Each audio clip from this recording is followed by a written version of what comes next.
Ladies and gentlemen, welcome back to Podcast 6, Season 2.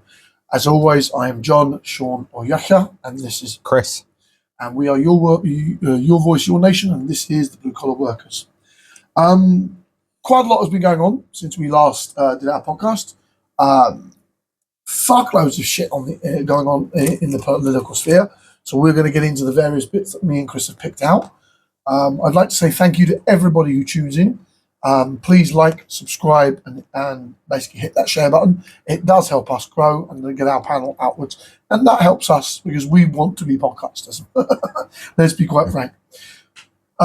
Today we've got asylum hotels voted to be closed, with Chris, a father of child angry at the government, doctor strikes over work conditions, latest information on NHS waiting lists, Stemmers under pressure regarding Palestine, France will recognise Palestinian state, Macron says. There is a devious sex predator who's only been jailed for 6 years here in Gloucestershire. Yeah, no, we're not pleased about that. Gaza will be the grave of the Western-led world order and the rules-based system the West built since the 1940s. And the Samaritans are due to close more than 100 branches. Jesus. Asylum seeker hotel vote to be closed. Yeah, start with that delicious, lovely topic. I mean, they're not even hotels. And I mean, to remind all of our watchers, they're not hotels.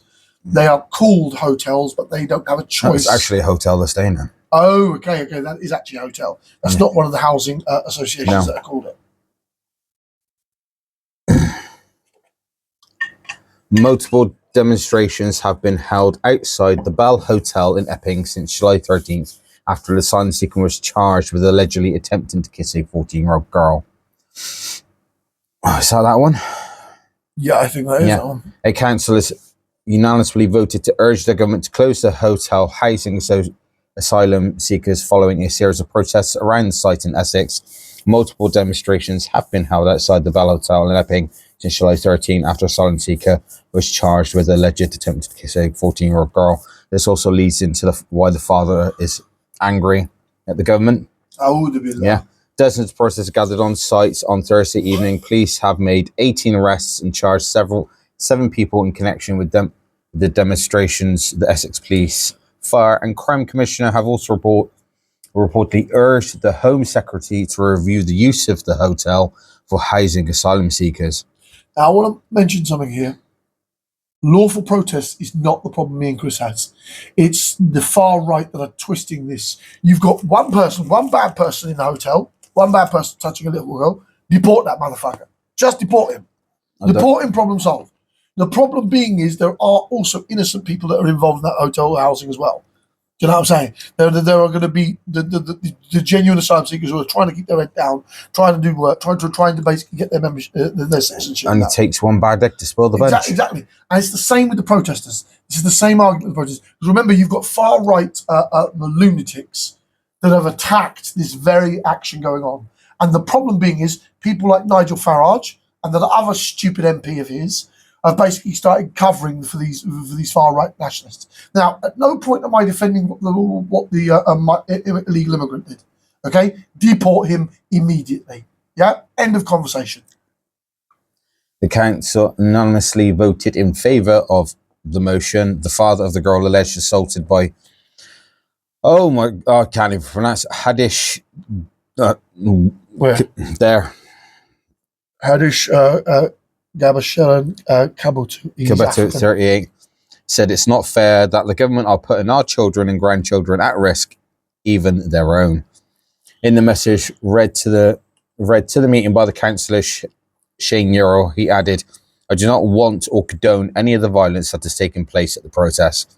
This is not what we're about, and that's not what we're trying to achieve. It's only going to make things go the other way." So the person acknowledges that the violence there is actually good. Because you've got a couple of far right nutcases who are chucking items at the police. Yeah. You've got people that are attacking the police vehicles. These nationalists are off the fucking rail. They need to all be ranged up.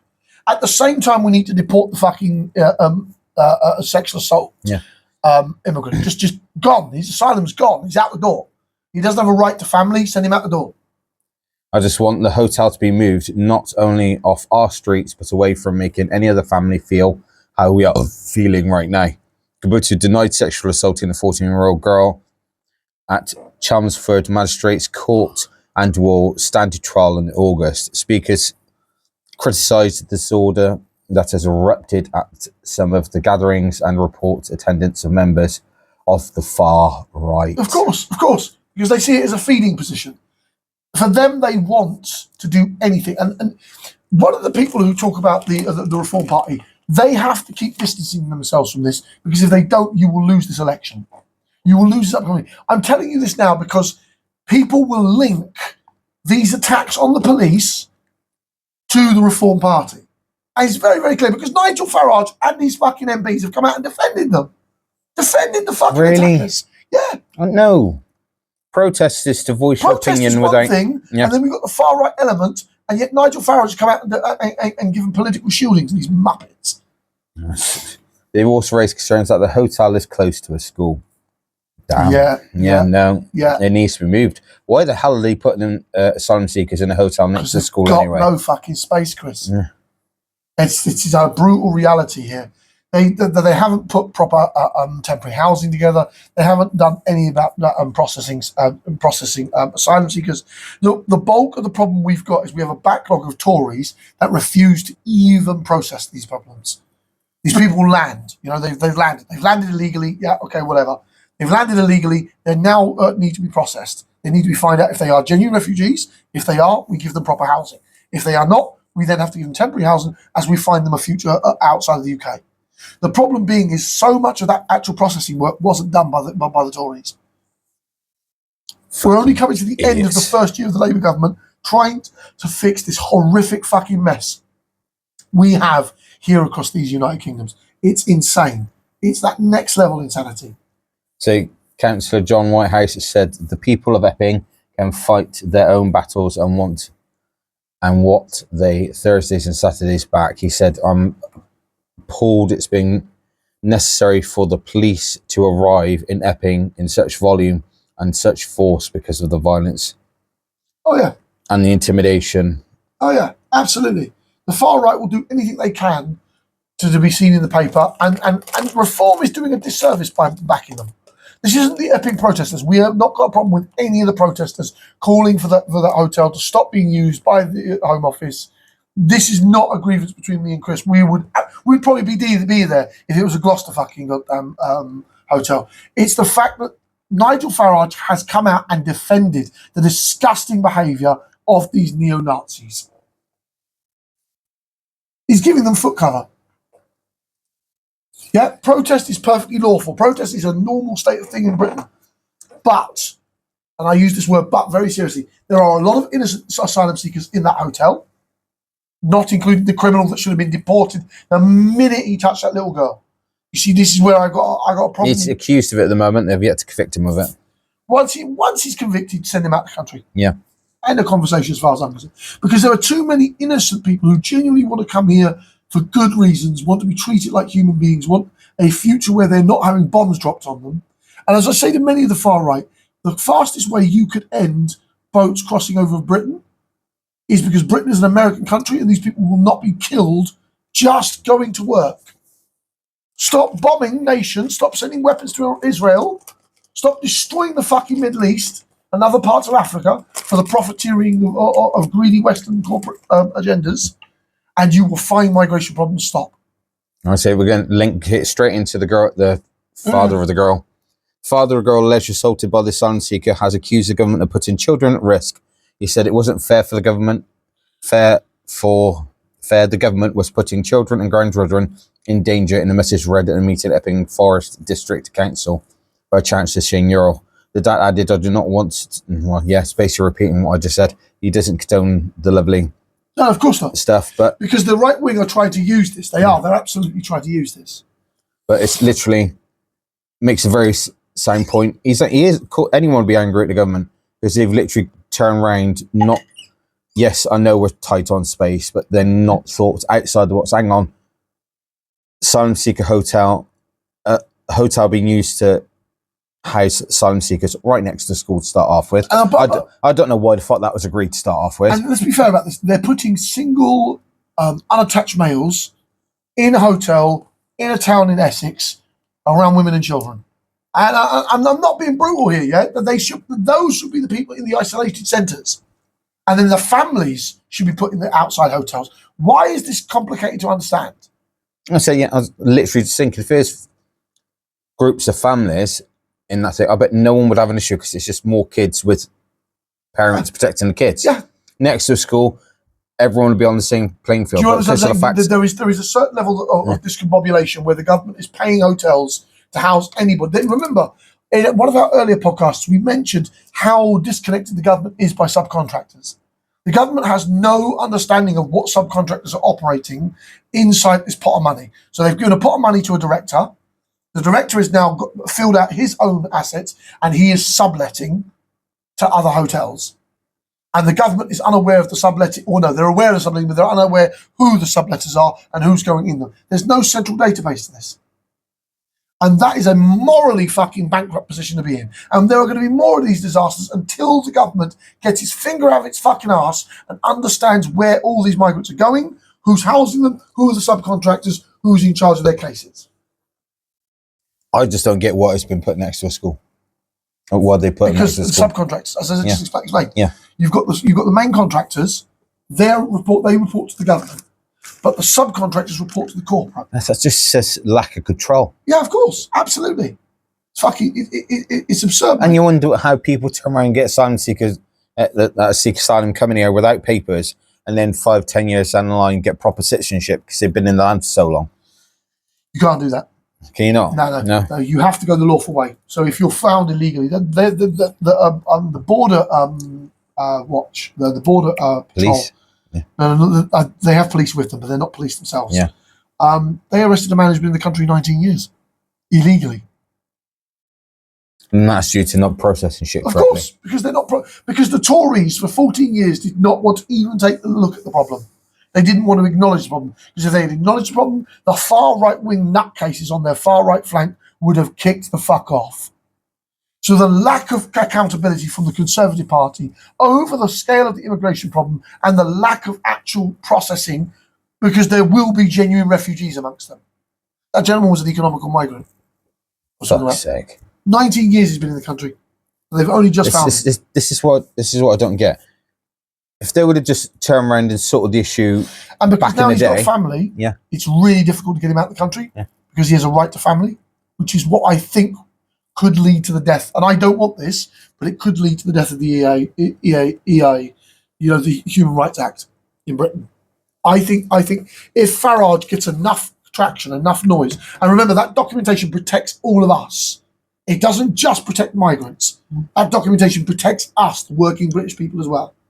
And the Tories will savage that if given the opportunity, because it allows their working people to start firing people whenever they fucking please.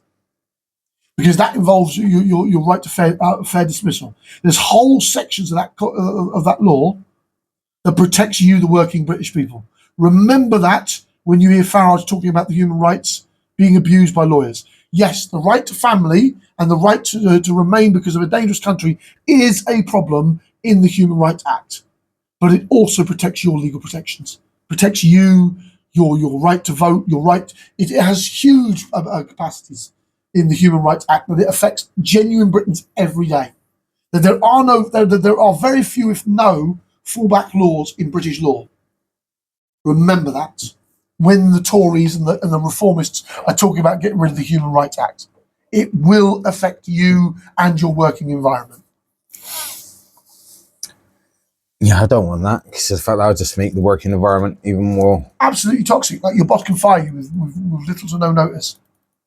That's what people don't realise. Samaritans are to close more than 100 branches. Samaritans are planning to close more than 100 branches across the UK and Ireland, the BBC has learned. In a presentation to staff, the suicide prevention charity chief executive said at least half of the branches will close. Dozens of the branches have voiced concerns, some fearing the proposal will lead to the exodus of volunteers. They're dismantling something that has worked for 70 years, said one volunteer. The Samaritans said that having over 200 branches is not sustainable and hinders us from providing the best service. Founded in 1953, the Samaritans focus on preventing suicide by connecting trained volunteers with people who are struggling. The charity estimates it answers around a call for help every 10 seconds. The proposal would reveal in a video message sent by the leadership of the charity to volunteers last week. Chief Executive Julian Bentley said, whilst there weren't a definite view on how many branches the charity need, it's likely that within the next 7 to 10 years, our branch network will need to reduce by at least half. With less branches, we'll look to move to fewer but bigger regions, she added. I bet you she's a paid executive. And that money saving, where does that go? It's a charity. I bet you she is a paid executive. You see, that gets me suspicious when charity someone's chief executive, good on title and everything, working for charity, fantastic. How much is she being paid? Is she a paid charity leader? If she is, why? You see, I object to all these chief executives and all of these organisers being a paid person. Remember, volunteers aren't paid, hence the nature of the volunteer. Volunteers who go into Samaritans are not paid. Why is the chief executive? You see, this is where I fundamentally have a problem with charities have become a business. If the charities board agrees to the plan as a meeting in September, the changes will begin in April in the UK, 2027 in Ireland. The list of branches which could close or has not been decided. If the plan goes ahead, most users' interactions with Samaritans will be done on the phone, so people might not be aware of its branch structures, and charity leaders say users won't notice a difference. Samaritans consider the fourth emergency service by its staff and volunteers plays a key role in suicide prevention, offering round-the-clock telephone support to people in distress.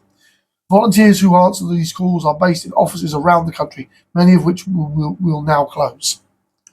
Now, see, there's two sides to this coin.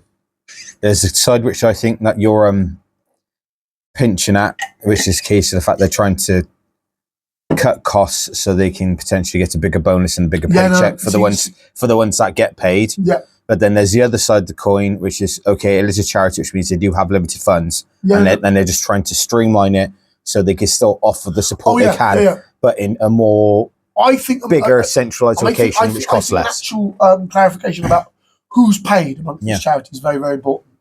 And a lot of charities don't declare that their executives and that lot and directors are paid. They don't, and they fucking should, because if I'm giving to charity, if I'm giving zakat, which is in Islam, I'm required to. As a Muslim man, I'm required to give to charity if I make a certain amount of money, and believe me, I do. The reality is, because I give to charity, I would want to know if a charity person is taking that money as a salary. I would absolutely, and I don't think any Briton on the island would think differently. Do you want to know? I can understand that there will be some that will take a salary, because obviously there'll be maintenance and upkeep which need to be done properly by someone that's trained in that field. But then I would also expect that a good massive chunk of it will be to providing the equipment, the site, in the right conditions for the people to turn around and actually the ones that volunteer to help the people that need help. Oh, I know. The BBC has been told that more than 50 branches, over a quarter in total, have been raising concerns on an internal forum since the proposal was announced. Plans for virtual volunteering, that's AI support, where people answer calls from home, have sparked fears volunteers could leave the charity due to the pressure of dealing with calls about suicide alone. So remember, if you're talking about suicide, you need a team yourself. Even as a trained volunteer, that shit's scary. You're on the phone to somebody who wants to slit their own wrists. There's a psychological backlog that comes from that. And if you're at home virtually fucking calling, who are you talking to? Wife, the kids? You wouldn't be sticking that on your wife, Jesus. Of course not. So this is one of the problems I have a problem with these plans. The idea that they're going to have them at home. Madness, fucking. And I want to ask this question quite seriously about the Samaritans. What is the director being paid? And is there a bonus scheme if she achieves a target? She also expressed concerns that too much of the Samaritans' income is spent on maintaining brick and mortars rather than being used to improve our services. So that Ms. Bentley said. But it is the loss of the intimacy and support that the office provides that worries many volunteers. You see, she's worried about the cost of the buildings, okay? upgrade to bigger buildings. Yeah, I was going to say, if you've got 10 plus buildings which all house, say, 50 volunteers in each, but then you can then turn around and then get a bigger building which hires 500, which will be cheaper than running the 10, which then also increases the amount of volunteers. That's a sensible choice route to go. Of course, but that's not made clear. Yeah, but that's not make it. It needs to be made clear why they're doing this. Is it a case of fact that we just need to control the cost on the bricks and mortar and get to a bigger, better place so we can house more volunteers? Or is it a case of now we're just cutting it because I want a fatter paycheck? The fear that the charity's proposals will create large impersonal call centres in big towns and cities, reducing the likelihood of people from rural areas, cunts, we live there, being able to volunteer and undermine the meaning of being a Samaritan volunteer. In his latest accounts from 2023 to 24, almost 2/3 of the 15.3 million of the charity's 24 million income was spent on staff costs and less than 4% on land and building. So what are they complaining about? They're spending 2/3 of it on this. Why are they worried about 4% bonus? Fucking charity bonus for the directors. That's the only thing I can think of. Honestly, if it's only 4%, I can understand trimming it a bit so it's a bit more cost effective. But what are the reasons? Yeah, I've got my suspicions. I have got my serious suspicions about this director and her intentions. I know most volunteers will travel within a certain mile distance to a centre to help people. I think within most businesses, usually 30-mile radius before they have to pay fuel. This proposal, if enacted, would also see the charities withdraw from some current activities. This is important, including talks in schools and providing the veteran emotional support lines, and concentrating solely on suicide and virtual home. This is cost cutting to a level that I don't think is necessary. No, that's no. I can understand taking 10, sticking it into one. Yeah, like that sort of cost cutting, because that's reducing the outgoing of the rent in the building. Yeah, because you've got multiple rented buildings. We're not opposed to that. We're opposed to the idea. But if you're cutting services, no. Because the Samaritans, as far as I'm aware, has always been there for people that needed a hand. That needed a hand regarding, obviously, mental thoughts across the board. Especially for schools and fucking I was going to say, not just regarding, obviously, suicide, but bullying, loneliness, and everything else that comes with mentality. Not the fact that they're just going to go, I know it's going to focus on suicide. Yeah, no, it's madness. It's madness. Because, and I've got a serious suspicion about this director. Because that suicide, to me, is the last resort after not being dealt with the other problems. Yeah, no, completely. Completely. I tell you what, I'm going to look up this woman and see if she's, I'm not going to do this right now. I'm going to look her up, and you'll see a scroll whether she's paid or not, and we'll make a note and we'll put it on the page so you can be informed. What's your next one, my boy? Striking doctors tell of poor pay and difficult working conditions. Okay. Yeah, that's updated within the past 10 minutes. Striking doctors have told of difficult work conditions as they man the picket lines across England. Obviously, resident Dr. Kelly Johnson said Health Secretary Wes Streeting's opposition to the strike felt like a slap in the face. Working conditions. So this isn't pay. This is about work. It's about the pay and working conditions, but I think it's all tied into one. Not so much the pay. I think it's definitely more the conditions. Okay. Speaking outside of St. Thomas's Hospital in London, where she works, she told the PA News Agency every union has the right to strike. It feels like a slap in the face. That's when we are doing something that is unjust. Just because we're doctors doesn't mean we can't come out and strike and protest for what we think is right. That is a fair point. Yeah, no. Yeah. When doctors decide to take a strike action, it's always portrayed as though we're being selfish, but we're here as a body to help the public day in, day out, to work hours that don't even end sometimes. Here we're just trying to get what's right for us so we could do our best to serve the public. Around 30 doctors and supporters gather outside Leeds General Infirmary on Friday morning, waving placards and cheering as passing cars beat horns in support. Christian Kostash, who is a pediatrics registrar at Leeds General Infirmary and a PhD student said, it's a very difficult decision to make always, because I love my job and that is the reason why I went into it. I get depressed if I'm not in work. My heart is always at work, but I also care for my colleagues and my profession. I'm seeing more and more gaps as registrars, that there's always a gap on a paediatric registrar rota. We end up having to cover the job of another paediatric registrar and even 2 other paediatric registrars. Basically, they're short-staffed and massively short-staffed.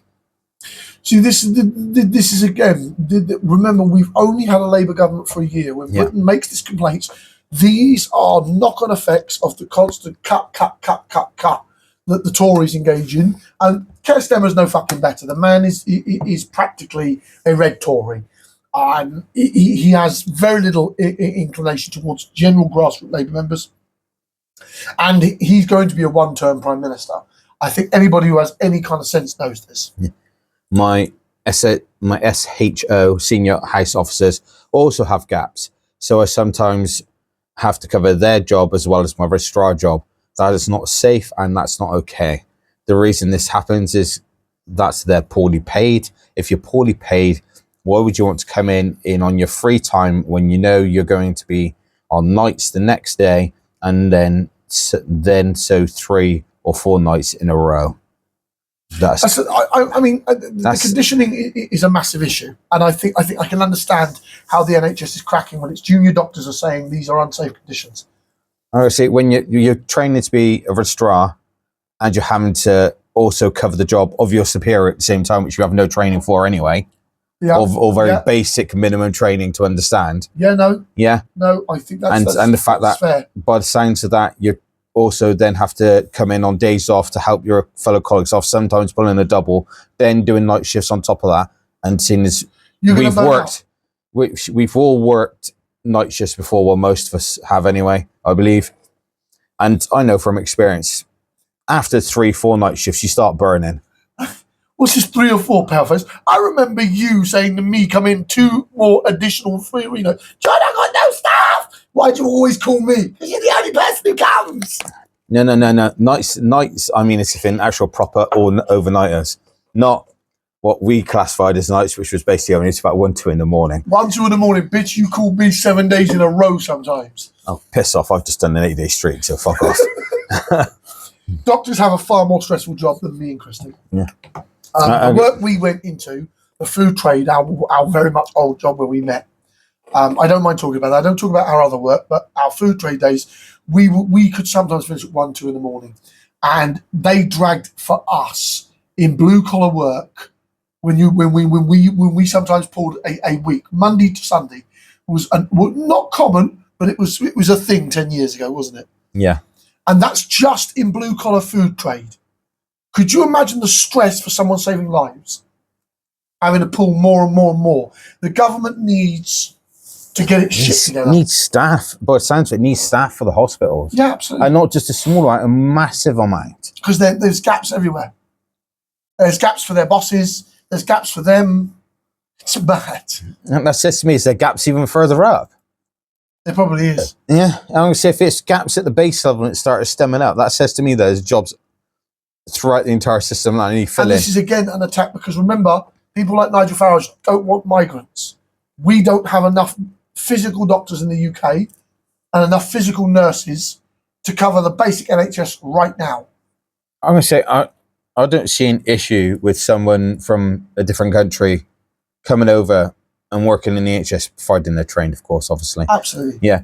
Within that field to fill in the holes that we need. What is like the huge amount of holes we but need. Clearly, going by this report, not holes, a gaping chasm. Yeah, that needs to be filled. So, what difference does it make where they've come from? When you mention gaping chasm, I'm thinking of your exes. No, we're not resorting to that type of behaviour. These are the things you've said. Don't talk to me. These are the things you've said. We're on a podcast, not privately, you dumbass. I'm not taking that bit out because that's actually funny. But yeah, I personally find that these doctors genuinely need to be protected. what's happened to them, and their lack of ability to be able to protect them is a vast and fundamental problem we have here in these United Kingdoms. And we need more doctors, we need more nurses, and it's being discouraged because of the anti-migrant rhetoric that is spewed by Farage and the far right. And fuck the Tories, fuck Farage. I mean this, because your rhetoric is damaging our NHS and our ability to recruit brilliant doctors and nurses from foreign ports. The only thing that I have to say on this matter is if for some sheer stupidity, I'm sorry, that Nigel Farage gets in control and he starts hacking away, wants to hack away at NHS is going to be one of the first things, as well as the human rights. No, Chris, you don't understand. He wants to sell the NHS. Yeah, that's right. He's talked about privatising it. Yeah, that's right. So the moment we privatise the NHS, we're going down American road. Yeah. Do you want to live that life? You're seeing the collapse of America now. I would say think about this, Britain. Just think about that. If you want to privatise the NHS, just look at the American health system, and that's the way it'll go. Which means you'll be paying thousands upon thousands of money a year for health insurance. Which is mad. Which is absolutely fucking mad. And would destroy the NHS as you see it today. We would have to, rebuilding it would be absolutely insane. And that's why Farage wants to sell it. Gaza will be the grave of Western-led world order. By supporting Israel's autocracies in Gaza, the West, I mainly mean the UK, America, has shredded what remains of its credibility and brought the rules-based world order it proposed to lead to the point of no return. Hang on, let me just make a very massive point. Every issue we have with our reputation all leads back to Israel. That's a non-religious, non-Muslim man. Yeah, you that. every single thing that we keep getting literally slapped, shouted at, backhanded by other people is because of the fact we're literally supporting Israel over some stupid fucking conflict, which we shouldn't even be involved in anyway, because we've covered this in other podcasts. Absolutely. Yeah, we should not be involved with. I have no idea what Israel's bloody playing at, or should I say their leader, anyway, because I know, obviously... Oh, the bulk of... Like, there are millions of Israelis... Let's be very clear. There are millions of innocent Israelis who have tried to unseat this criminal fucking bastard multiple times. And every time they come close, the fucker declares war. The fucker invades another country. The fucker drops bombs somewhere and has emergency powers handed back to him. The system in Israel allows this corrupt dictator to be in power right now, and we are welded to this. And people like 𝐃𝐨𝐧'𝐭 and the rest of the Conservatives and everybody, the Friends of Israel, need to be thrown out of Britain. We have literal MPs called the Friends of Israel. Why? The Labour Friends of Israel. Conservative Friends of Israel. Right. If Israel wants to turn around and go do something, they do it off their own back, by their own funding and everything else. So I can tell you, the moment we turn around and stick to that, Israel will crumble. Not just from us. From France is on the verge of kicking them out as well. Yeah. Because of the fact they're relying on us. Our supplies, our equipment, our bases, our materials, our financial aid. They're relying on us massively involved with Israel to back whatever insane plan they got. Yeah. Yeah. Everyone should be able to live where they want without an issue, regardless of religion or anything else. If there's an issue, it should be talked about at a table with multiple members of each side of the religion, country, democracy, whatever it is, and sort it out. But I know for a fact that is a dreamland at the moment with the way the world is. Absolutely. Yeah. And I mean, I want to put it very clear here, yeah? Israel is not a democracy. We need to start mentioning this. Israel is an ethno-national nation. It believes that only one selection of its people have a right to be there. Remember, God promised this land to them 3,000 years ago. That's their argument, and 90% of Israel, 70% of the Israelis aren't even fucking religious. The genocide that is going on is going to affect everybody, and it will have echo effects for generations. No matter how it concludes, the South African lawsuit in the International Court of Justice arguing Israel has violated the Geneva Convention will go down in history. It will either be remembered as the first step towards finally holding a rogue state accountable for repeated, long-standing violations of international law, or it will be the last dying breath of the dysfunctional Western-led international system. For the hypocrisy of Western governments and the Western political elite as a whole has finally brought the so-called rule-based world order purpose to lead the point of no return. full throttle Western support for Israel's genocide, and the commentator says specifically by Western-led political elite, not Western-led people who are just as disgusted. Full throttle Western support Israel genocide rampages in Gaza has truly exposed the double standards of West with regards to human rights and international law. There is no turning back, and the West has only its own arrogance to blame. The Western leaders have put us here. They remember, 𝐾 is an avowed Zionist himself. Our Prime Minister is a Zionist. The literal war crimes and crimes against humanity committed by Israel and Gaza are clear as the light of day for anybody who has access to the smartphones. Social media feeds are overflowing with video clips and of hospitals and schools being bombed, fathers pulling out the lifeless bodies of their children from under destroyed buildings, mothers crying over the corpses of their babies. And yet the reaction of Western governments, besides seemingly limitless military and political support, has been to label any criticism of Israel as anti-Semitic and attempt to be banned outright and any expression of solidarity with the Palestinian people. Regardless of the opposition, tens of thousands of people are coming out on the streets day after day, expressing their disgust at Israel's autocracies and Western compliancy.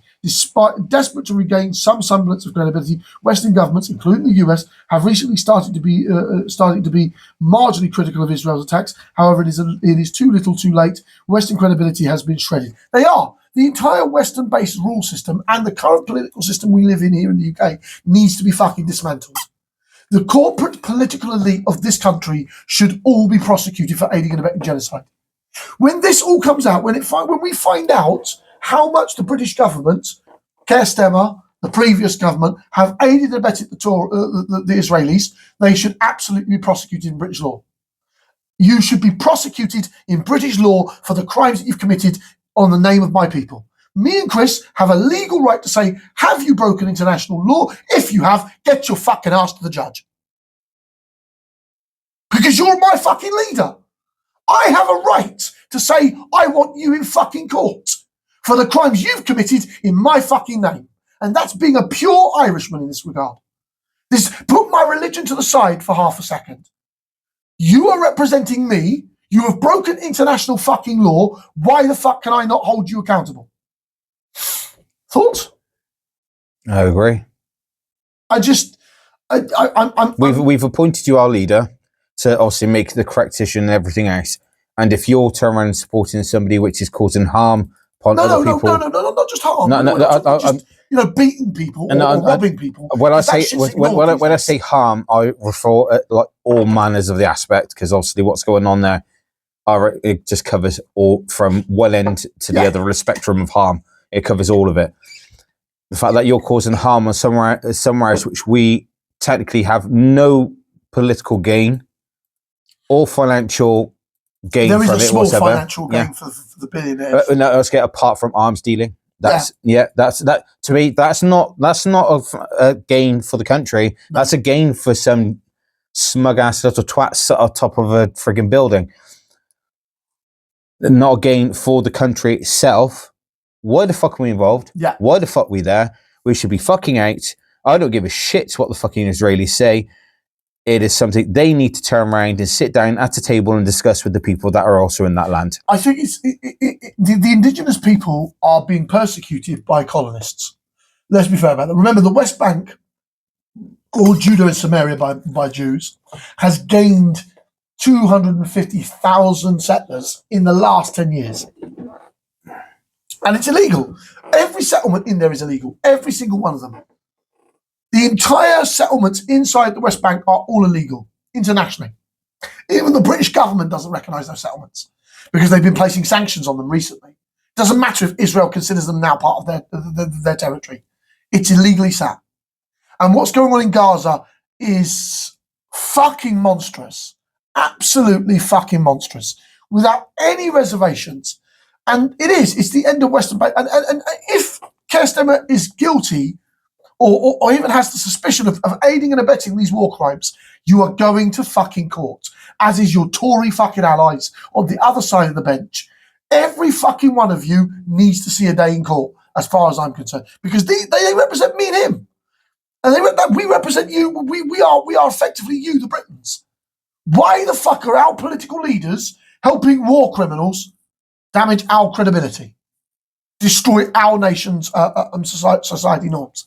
This needs to be fucking challenged again and again and again until ad nauseum, until we drag these fucking evil politicians into court with their billionaire mates to face charges. This is, and that's not far leftism. That's really not, that's a very centralistical view. You have committed war crimes. We, the Britons, should have the legal right to judge you. I want to know why we went in there in the first place. Because America is our biggest ally. And that is... And what? Oh, that's... If I was to turn around and go into a pub and want to start a fight on a bunch of 20-plus dudes, you're going to turn around and just join me because I'm your mate? Or are you going to turn around and slap me in the face and say, you're not doing that, you twat? Well, it depends. No, regardless who the fuck it is in this thing. No. It depends. Because if I've arrived and you're in a fight, I'm going to have to batter everybody. No. I want if you're getting lumped by 20 dudes, the excuse I might hit you later, but I've got to kick the fuck out of them to get you out of there. No, the fact that I've already gone in, the fact that I want to go in. Oh no, then I'm smacking you in the head. Yeah. That's the approach that we need to take. Hang on. Do we need to go in there? Someone else? No, we don't. Twat. But America doesn't listen. And America demands its allies, and in many ways politically vassals, because France, Britain, Europe, they are genuinely political vassals of America, or they were until the last 10, 15 years. Sorry, but if I was in power, I wouldn't give a shit if he's my ally. You're going in to start a war somewhere, which I want nothing to part of. You could go fuck off. Unfortunately, Chris, that is unfortunately, that's how British politics works. We've followed America into every conflict in the last 50 years. Well, the way the America's going, we won't be doing that there anymore, will we? To be fair, I think the American-led system is starting to crack on all sides. Anyway, next on your side, my boy. Impact of long NHS waits on patients revealed, but who waits longest? This is a rather interesting one. People who wait longer on NHS treatment are significantly more likely to seek emergency care in the months after eventually receiving it, compared with those who are seen quicker. Fucking hell. Emergency care afterwards. Yeah. People treated within 18 weeks of being on the waiting list made 18% fewer A&E visits per week in 3 months after following their treatment, compared to often they visit AHE while waiting for treatment. In contrast, people who waited over a year ended up making 31% more A&E visits. Oh my God. In the 3 months following their care. Fucking hell. Yeah. The NHS is crumbling because the political establishment want it to. Yeah. They financially want the NHS to crumble because they don't want to pay for it. The Health Foundation, which carried out the research and shared the findings with Sky News data and forensic unit, say that the fact people need more emergency care after long waits for treatment may indicate additional aftercare needs or decreased effectiveness of treatment following a longer wait. The analysts detailed patient-level data that had previously not been available for us research use. It complements new NHS data published last week, which revealed the makeup of the wait list for the first time in terms of gender, age, ethnicity, and deprivation status of the patients on it. One of the targets most commonly highlighted in government is to ensure that by the end of the Parliament, fewer than 8% of patients wait longer than 18 weeks for treatment. Currently, almost 5 times as many patients in England wait longer than that. All right, so if their aim is 8% to be seen in under 18 weeks, and it's currently 5 times that. That is crazy. That is almost half the patients waiting longer than 18 weeks. Speechless. And again, these are deliberately being done by certain political forces inside the political systems to collapse the NHS so that they can financially collapse the NHS. And remember, parts of the NHS are already privatised. Britain. Parts of the NHS are already privatised. In the same emergency care, the target to hit fewer than 5% of people waiting longer than 4 hours at A&E as it stands. 1 in 4 people wait longer than that. The Health Foundation explained that as well as patients having to live with the consequences of debilitating conditions for longer, long waits can also lead to more complex difficult and expensive treatment being required. This also significantly increases consumption of pain relief medication in some cases. Oh, there's one thing right there. Increased use of pain medication. Who's going to profit from that? Pharmaceutical industries. Yeah. In some cases, while waiting, conditions for the patient become permanent and untreatable. That is disgusting. Yep. The NHS has paid out more than 8.3 billion in compensation claims for injury, deaths and cause for delays in care since 2010. 8.3 billion paid out in compensation. Says everything. Says everything you need I can guarantee if you invested 8.3 billion in the NHS, it would reduce these numbers. Absolutely. Remember, there are sections of the political. Remember, Keir Starmer's been in power for a year now. Why has he not undone the privatisation that's been done to the NHS already? By sounds, I don't think he wants to. No, of course not. No. He can't say that he wants to privatise the NHS because his own party would slit his political throat. He can't say that. But his actions give us the indication that he hasn't reversed anything that's been done here. Dr. Hilary Williams, including incoming clinical vice president of the Royal College of Physicians, told Sky News people's health clearly deteriorates overall as they wait for treatment. For example, waiting for a heart or a knee treatment can lead to increased risk of worsening health due to inactivity. When patients are then waiting too long, their conditions can worsen and complications can occur, meaning people may end up needing emergency care even after the planned treatment. In other words, the issue with long waits isn't just the delay itself, but the lasting health implications that those longest waits can cause. Not only does this significantly impact individual patients, but it also adds further affordable strain to an already overstretched workforce.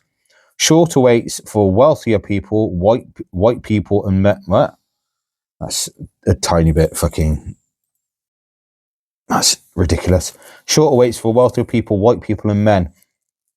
Data released by the NHS for the first time last week also shows that women, Asian people, are those in the more deprived areas are more likely to experience longer waits for NHS treatment compared to with men, white people, and the less deprived. So basically, they're saying the richer you are, the faster you get seen.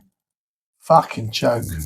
The differences are not extreme. Less than 2 percentage points between the top and bottom groups, but they are strategically significant.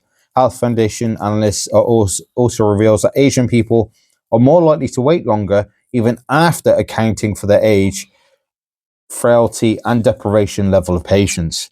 The research addresses the reason why people left the waiting list. Fewer than half the people removed from the waiting list did so because they actually started treatment. A third of the people had a decision not to treat. This is a broad category that includes people who dropped off the NHS and receive private care. It also includes cases where the clinic has decided that the patient's conditions can be treated in primary care.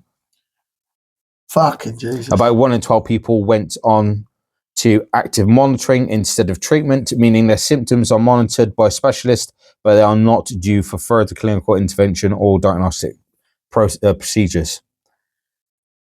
That's just fucking real. In about 1 of 20 cases, the patients declines treatment themselves. In about 1 in 200 cases, equivalent to 30,000 people on a waiting list, over 6 million, the patient dies while waiting. Dies whilst waiting for care. Similar number are taking off waiting lists because they have missed appointments, although this figure is higher among people from more deprived areas. The NHS is fucked if we don't fix this. We need to unprivatise the sections of the NHS. We need to re-centralise our financial means, and we need to tell the American pharmaceutical industries to fuck off. Genuinely to fuck off. And I think that needs to be pushed. We need to acknowledge that. We need to acknowledge that the NHS is in dire straits, and it's in dire straits because the corporate pharmaceutical giants in America want a piece of the British economical pie. They want a piece of the insurance pie. They want their own hospitals. They want to do their own businesses. And they want to do this, and the Tory fucking MPs and some of the Labour are fucking into it. No, I don't care. They can go bugger off. Just fucking wrong. And they're probably going to try and push it even more now that America's starting to collapse. America's financial means of collapse will accelerate to the point that the pharmaceutical industries won't be able to jump. If that moves in that direction, if America collapses, we will feel this. We will financially feel this. Everyone in the world will, especially Britain. That's how closely knitted our economies are. If America goes in that way, pharmaceuticals won't be able to buy the NHS, mate. They'll be too busy trying to stop their own companies collapsing. Because of how connected all of that is. It's mad. It's fucking mad. Crazy. Devious sex predator jailed for 6 years. A man described as a devious, manipulative sex predator has been jailed for 6 years after being found guilty of sexually abusing a boy about 20 years ago. In April, Wayne Harris of Smith Close in England, Bicknor, Gloucestershire, was convicted on 4 accounts of causing or inciting a child under the age of 13 to engage in sexual activity and 2 accounts of sexual activity in the presence of a child. He was sentenced on Monday and will have to sign the sex offenders registration indefinitely when he is released, or a further order is made. Detective Constable, I think, Victoria Bygrove from Gloucestershire Police said Harry's 41 subjected his victim to a catalogue of horrific sexual offences. Hang on, so he's got not one, but multiple sexual offences. Yep. And he's only been sentenced to 6 years. No, I'm sorry, there should be double zeros on the end of that. Absolutely. During a 4-day trial, the jury was told how Harry's engaged in sexual activity with a woman whilst in the presence of the child for his own sexual gratification. Harry's, who was in his early 20s at the time of the offence, said nothing of the sexual nature occurred with the child and instead told the court the victim had made up the story, but the jury found him guilty after less than an hour of deliberation. How has he only got 6 years? That's the point. This is the boggling problem I have with British justice, British NHS. These are all problems we can resolve and solve. If you restructure, and I know I bang on about this, if you restructure your tax, you will have the money to fix all of these problems. And every time I bring these problems to your attention, Britain, you have a tax system that's 110,000 pages. Corporations take you for a cunt. Everywhere. Every company takes you for a cunt here in this country. We need to stop that. A fair-based tax system for everybody, including the corporate, is absolutely necessary. And no backdoors. No backdoors whatsoever. Backdoors. Just you can solve these justice problems. You can build the prisons if you tax fairly. You can do the same with the fucking NHS. God almighty, I'll be sticking half my budget on the NHS. Just fucking the current size of the British budget. I think a third of it is already on the NHS. No, I'll be sticking half what we get from the tax from the corporations on the NHS for at least the first 5 to 10 years to properly rebuild it. Government budget goes on the NHS. Over 40% of the UK government department spending goes towards the NHS. Damn. And that's still not enough. No. Because there is a significant problem with the NHS's infrastructure, and because the Tories sold bits and pieces of it off. And the government should just lawfully tell them fuck off. Go on then.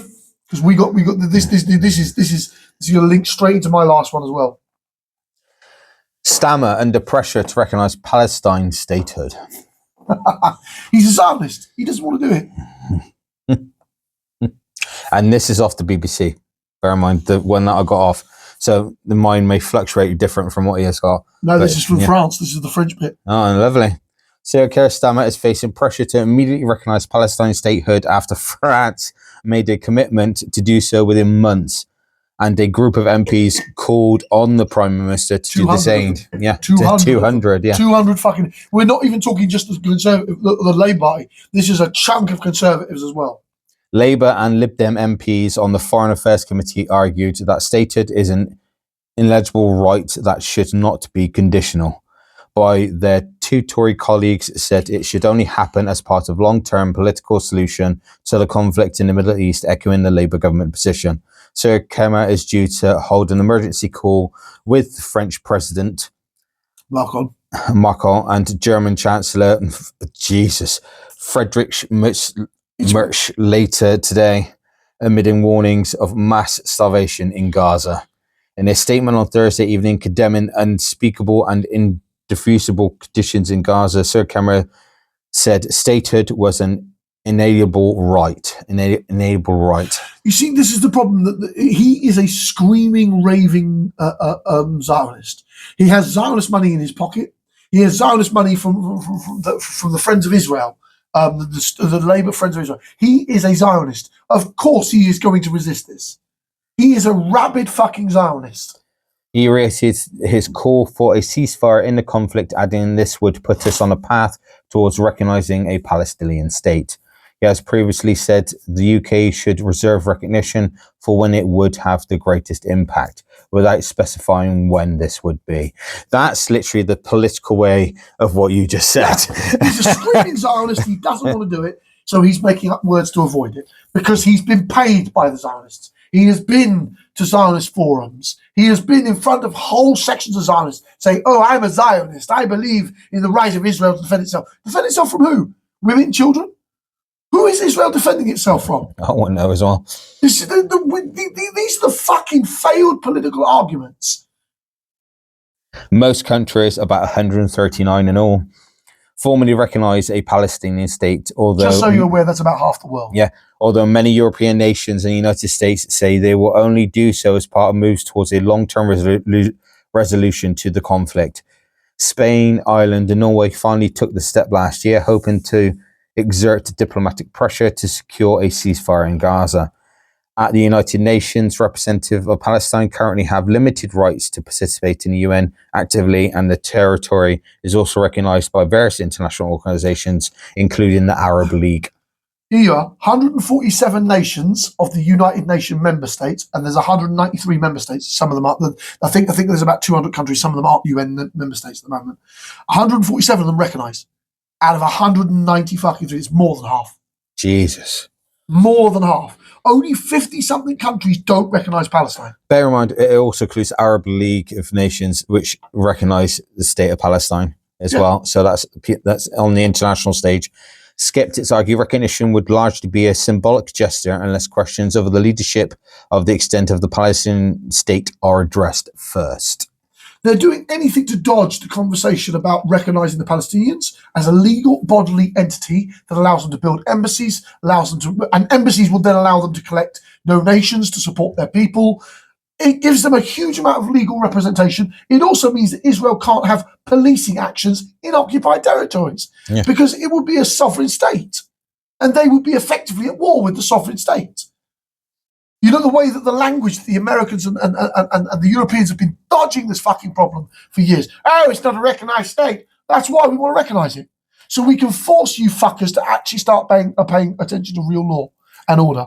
Speaking to the BBC on Tuesday, former UK Foreign Officer boss Lord MacDonald argued recognition itself doesn't really amount to very much, adding that a Palestine state lacked defined borders or an agreed government. It would incense the Israelis are fucking murdering people. I don't care Israelis. It would incense the Americans, and the people. Fuck them too. Would ask them, where's the beef? What's the follow-up? And the follow-up is very difficult to deliver, he said.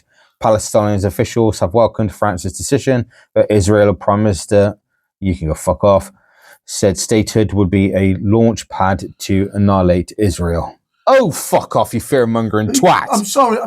Just the nature of Benjamin Netanyahu, a war criminal, a wanted war criminal, has zero political credibility.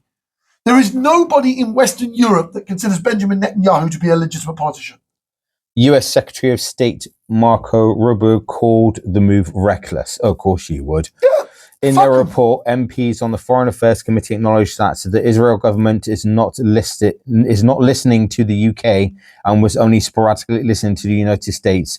By far is the most significant military backer. So hang on. So Israel ain't even listening to us or the Americans, the ones that are backing it. I'm sorry, but that says to me, pull the plug, you twats. Absolutely.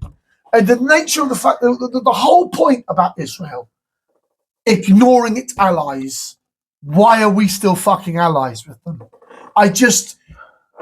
If Chris ignored me putting a needle in his arm every other week, I'd break his fucking nose, chain him to a chair and let him go cold turkey while I personally fed him, as an example. Because he keeps sticking this needle in his arm and he keeps ignoring me. I'm giving you just an example. He doesn't. But what I'm trying to give you is an idea of what America doesn't do. America is not stopping Israel stabbing itself and its future because it refuses to give the Palestinians the very recognition that they need as an indigenous people to those lands. The Palestinians are an indigenous people. Nakbas have happened. Expulsions of millions and millions of Palestinians have happened around the world. And this is the problem. This is why we have diaspora Palestinians right now who can't return to their homes because of the disgusting behavior of the state of Israel. There is no justifiable position for Benjamin Netanyahu and all of his right-wing politicians. There isn't one. It doesn't exist. It's morally fucking bankrupt. They're evil. I say it again, they're fucking evil. And we're allied to them.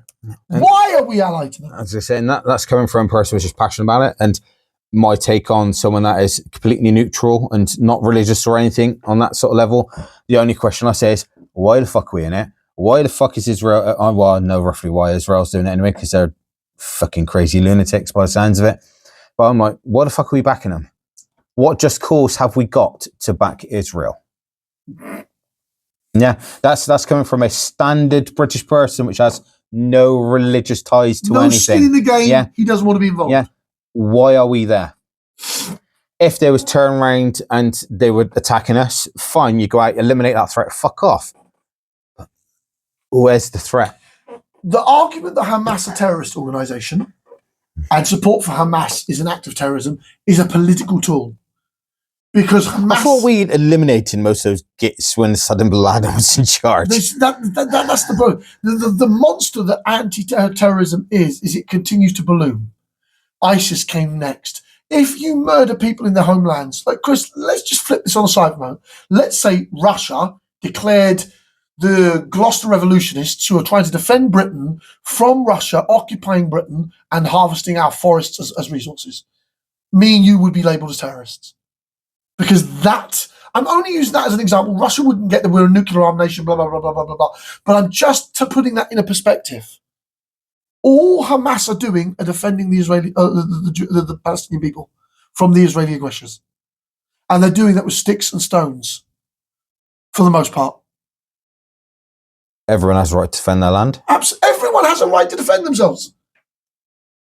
Why should I be called a terrorist if I go down the street to defend a local village being attacked by Russian soldiers who want the fucking local farmland?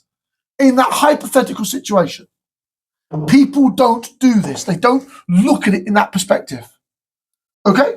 I can't say what I believe about Hamas because it would actually land me legally in trouble. But sufficient to say without a shadow of a doubt, Hamas are defending the Palestinian people. That is not an act of terrorism. Why? I would say that is one end, because obviously there's always two sides to every coin. There is obviously the defend your country, then there's the ones which go far beyond that. Okay. Yeah. But to be fair. And he's supporting the side that defends their country, not to the other side. Let me get that straight. Oh, yeah, absolutely. Before people turn around and go, blah, blah, blah, blah. Yeah, no. I'm not a supporter of Hamas. Let me be quite frank about that. As a terrorist organisation that acts to harm the Israelis, murdering women and children. Okay. No true believing Muslim ever agrees with harming innocent people. We don't. We just don't. It's just a case of defend your land and tell them to fuck off. The Hamas that are trying to defend the Palestinian people from attack, what's left of Hamas, remember Hamas has been massively dismantled recently. It's taken absolutely brutal beatings. Whole swathes of their leaders have been murdered. So there isn't much left of Hamas. But the Hamas that physically exists in the defense of the Palestinians, it's justifiable. You're justifiable to defend your people, your tribe. I would be justifiable defending that village.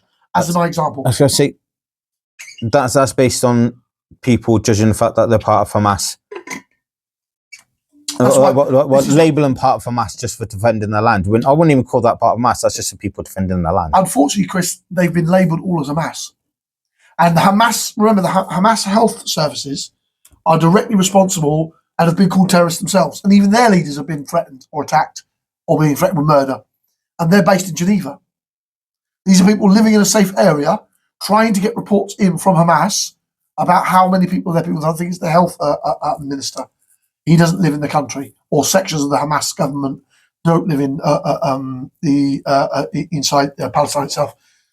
And those on the outside are watching this horror. Their people are being slaughtered. Their people are being starved. There is a physical food genocide going on. Israel is committing this, and America is letting them, and Britain has been giving tactile support. And Keir Starmer and all of his cabinet, as well as the fucking goddamn Tory party, need to be questioned by British justice and British people. We've touched briefly on what France will recognise Palestinian state, Macron says. France will officially recognise the Palestinian state in September. President Emmanuel Macron has said, which will make it the first G7 nation to do so. In a post on X, previously Twitter, Macron said that the formal announcement would be made at the season of the UN General Assembly in New York. The urgent need today is for the war in Gaza to end and for the civilian population to be rescued. Peace is possible. We need an immediate ceasefire and the release of all hostages and massive humanitarian aid to the people of Gaza, he wrote. Palestinian officials welcomed Macron's decision, whilst Israeli Prime Minister Benjamin Netanyahu said the move rewards terror following Hamas's 7th of October 2023 attack on Israel. Nobody cares about 2023 anymore, Israel. You've murdered tens of thousands of innocent fucking women and children. Okay? A few hundred Israelis have died. Yes, that was tragic 2 years ago. 2 years later, you have genocided tens of thousands of human beings, you fucking psychopaths. So that's a bit of a...